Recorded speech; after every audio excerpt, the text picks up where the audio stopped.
योगी जी का बड़ा ऐलान सुन ले हर हिंदू मुसलमान, नहीं तो फिर मचेगी घमसान। हाँ मेरे दोस्तों, मेरे अजीजों, योगी जी ने साफ कर दिया, क्लियर कर दिया कि ये प्रोटेस्ट किसने कराया।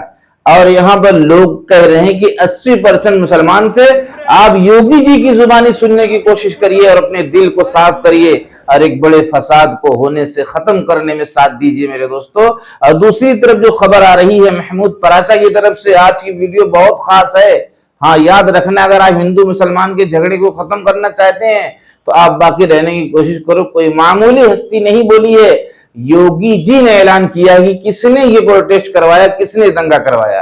अब आइए आप जरा महमूद पराचा की तरफ से कि इतने बड़े प्रदर्शन के बाद भी हमें कामयाबी नहीं मिली है, जब तक कि अमित शाह का इस्तीफा ना हो और धर्मेंद्र प्रताप जो शिक्षा मंत्री हैं उनको आगे चलकर एक बड़े पद को दिया जाएगा, ताकि ये जो कुर्सी इनकी हटी है, ये जो इस्तीफा इन्होंने दिया, इसका कोई फर्क इनको नहीं पड़ेगा। एक बड़ी सियासत से आपको आगाह किया है महमूद पराचा ने। और तीसरी तरफ वैसी साहब ने जो प्रदर्शनकारियों को जो चोट आई है, उसके मुताबिक क्या जो है अपनी तरफ से ऐलान किया है, उस पर भी आपको बाकी रहने की कोशिश करना चाहिए मेरे दोस्तों, मेरे अजीजों। आपका दिल से शुक्रिया अदा करते हुए हम वीडियो का आगाज करते हैं, आपका एहसान मानते हुए हम वीडियो का आगाज करते हैं, इसलिए कि आपने बहुत सपोर्ट, बहुत हेल्प किया है। और ये चैनल के माध्यम से पूरी कोशिश है कि कोई भेदभाव की बात हम अपने चैनल के माध्यम से नहीं करेंगे, इसलिए कि हमें दुनिया में एकता और मोहब्बत के लिए भेजा गया है। हाँ, बात थोड़ा हक की होती है, इस पर थोड़ा कड़वी लगती है, लेकिन समझदारों के लिए इशारा काफी है।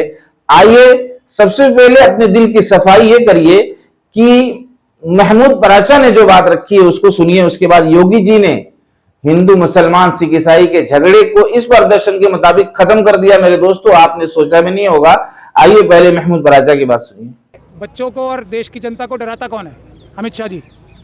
अगर वो ढाल हट जाएगी तो सब मंत्री अपने आप सुधर जाएंगे और आके हाथ जोड़ के अपनी अपनी गलतियां बताएंगे और माफी मांगेंगे और ये कहेंगे कि आगे से नहीं करेंगे। सर क्या कहेंगे? कितना बड़ा विक्ट्री सर छात्रों के लिए, कितना बड़ा? मैं तो इसे कोई विक्ट्री नहीं मान रहा हूँ, बल्कि अगर ये आंदोलन खत्म करने की बात हो रही है तो ये बहुत बड़ी डिफीट है। अगर ये बात हो रही है तो ये बहुत बड़ी डिफीट है और बहुत बड़ा धोखा है। इतनी मेहनत, इतना खून, इतना पसीना अब दोबारा कब बहेगा? प्रधान जी ने तो बोला मैंने निजी कारणों से। अब निजी कारण ये भी हो सकते हैं कि मोदी जी ने उनको कहा अडानी जी के पास मेरा इतना पैसा पड़ा है, जाओ कुछ दिन आप रिलैक्स करो, मेरे आइलैंड्स भी हैं बहुत सारे प्राइवेट, उसमें जाके मजे लो कुछ, 2 महीने बाद आपको कोई और बढ़िया मंत्रालय दे दूंगा।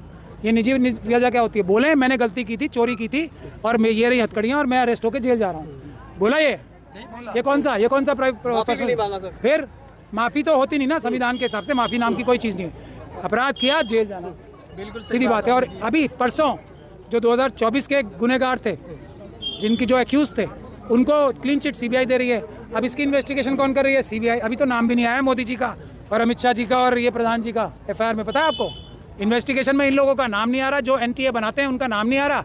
एनटीए के कुछ निचले अधिकारियों को अभी ट्रांसफर कर दिया है, उनको और मलाईदार पद अभी मिल चुका होगा। ये आप क्या बेवकूफ़ थोड़ी बनेगा कोई किसी से अब। तो यहां पर महमूद पराचा की तरफ से कितनी बड़ी बात निकल कर आई है मेरे दोस्तों, आपको अपनी राय कमेंट सेक्शन में रखना चाहिए। क्या वाकई में फिर इस तरह से प्रदर्शन जब होगा तो इस तरीके से छात्रों को लाठियां खानी पड़ेगी जब तक कि अमित शाह का इस्तीफा ना हो? अब अपनी राय आप रखने की कोशिश करो। और दूसरी तरफ हम आपको योगी जी का वो ऐलान, वो भाषण मेरे दोस्तों, जिसका आपको बेसब्री से इंतजार होगा, इसलिए कि उन्होंने क्लियर कर दिया। जो लोग कह रहे हैं कि 80% मुसलमान थे, 80% मुसलमान कहने वालों को आज ऐसा तमाचा लगेगा और सच्चाई उनके सामने आ सकेगी, क्योंकि योगी जी बतलाएंगे। आइए अब असादुद्दीन ओवैसी का वो क्लिप देख लीजिए। ओवैसी साहब ने उन छात्रों के मुताबिक क्या कहा जो जख्मी हुए हैं, उसके बाद योगी जी की वो सच्चाई जिसका आपको इंतजार है दिखाकर वीडियो का इख्तिताम करेंगे और अपनी राय कुछ रखेंगे। लेकिन आपकी मर्जी है, अगर आप रुकना चाहें तो रुके, नहीं तो ये तीनों वीडियो देखकर आप जा सकते हैं। के पे तो वो बताएंगे सर, वो बोल रहे हैं कि लड़ाई जो है इस पूरे मामले में जो कार्रवाई है, जिन्होंने लाठीचार्ज किया है पुलिस वालों पे, उनके खिलाफ कार्रवाई होनी चाहिए और एक्शन सख्त होना चाहिए। आपका क्या स्टैंड है? 4 लोगों को पेलेट गन से गोली मारी गई और एक की तो आंख ज़ाय होने वाली है। इस पर एक्शन होना ज़रूरी है कि कैसे पैलेट गन इस्तेमाल किया गया, और जिन लड़के लड़कियों का लाठियों से सर फोड़ा गया है वो वीडियो विजुअल तो सारी दुनिया ने देखे हैं, और वो मसला दिल्ली हाई कोर्ट में भी गया है, अब शायद सुप्रीम कोर्ट भी उसमें सुनवाई होगी। तो सरकार को चाहिए कि ये कैसे हो रहा है। तो यकीनन ये पैलेट गन आप देखिए कि जब जम्मू कश्मीर में इसको इस्तेमाल किया गया था, करीब मेरे ख्याल से अगर मैं गलत ना कहूँ तो 1000 के ऊपर लोगों को पैलेट गन से मारा गया था। उसमें से 50-60 लोग बिल्कुल देख नहीं सकते हैं।